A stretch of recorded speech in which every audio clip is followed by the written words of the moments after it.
As far as ambience is concerned, it's not quite what I would have chosen for the grand finale of our long association. Something perhaps a bit more regal, or even a touch gladiatorial. But as arenas go, at least this one certainly comes with a very appreciative audience. Wouldn't you say, Mr. Parker? As I look around the room, I see murderers and rapists, thieves and thugs, perverts and psychotics, men who may once have aspired to be more than these things, but have settled for the names they have been given. But no matter how debased, perverse, crude, or fallen, there's not a man here who does not look down on one particular breed of humanity: the chump. A chump is someone who believes in the greater good, who believes the good triumphs because it is good, trusted the government, trusts his fellow citizens, trusts the man in the iron mask, who says, "Show the world your true face, Peter. It'll be okay." And we all saw that face, didn't we? The face of a chump.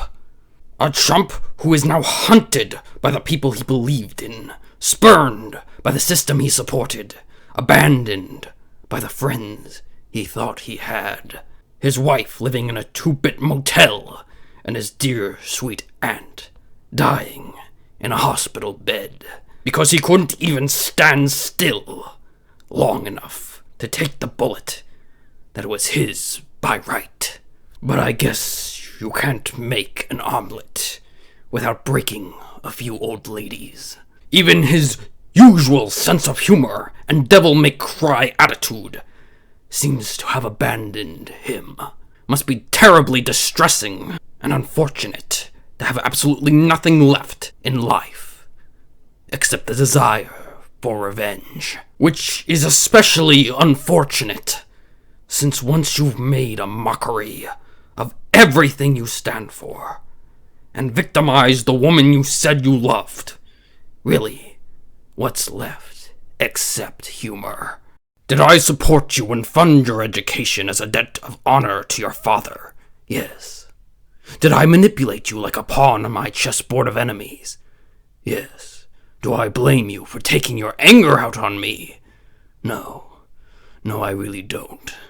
What I did with you and what I did with your father was business. Just business. But here's the kicker. In my own way, I grew to care for you, Maya. As much as it is in my nature to be able to do so, I loved you like a daughter. The old chessboard. It's been a while since I've seen it, Anthony. Or do you prefer Iron Man these days? You may be that. You may be what you think. But if you ask this city, this country even, who it trusted more, Wilson Fisk or Steve Rogers, what do you think they'd say? I could kill you right here, Murdoch. Murder you in your bed, in your sleep, and nothing would happen to me. Solidarity, Mr. Skids. Today's lesson was about solidarity, about union, about brotherhood, about an army of one. My name is Wilson Fisk. I'm a magician. I know how to make things disappear. Evidence, my past. People.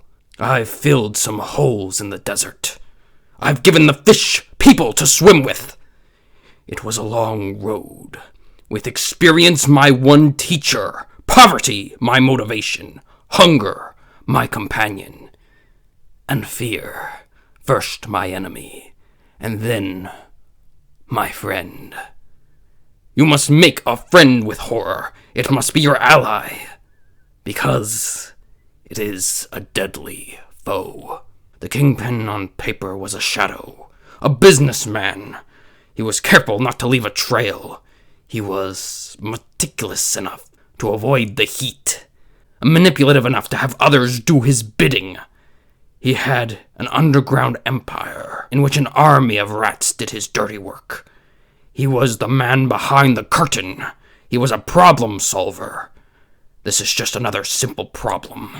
It's nothing I can't fix. With my hands, nothing I can't fix. How did it begin? My hatred of this man. There are so many things to hate, really. His piousness, his outdated sense of morality. But the thing I always come back to is his hypocrisy. He looks down on our baser natures as he grins in a fistfight. He puts on airs of a saint, tasked with succumbing to violence. But he is truly the devil.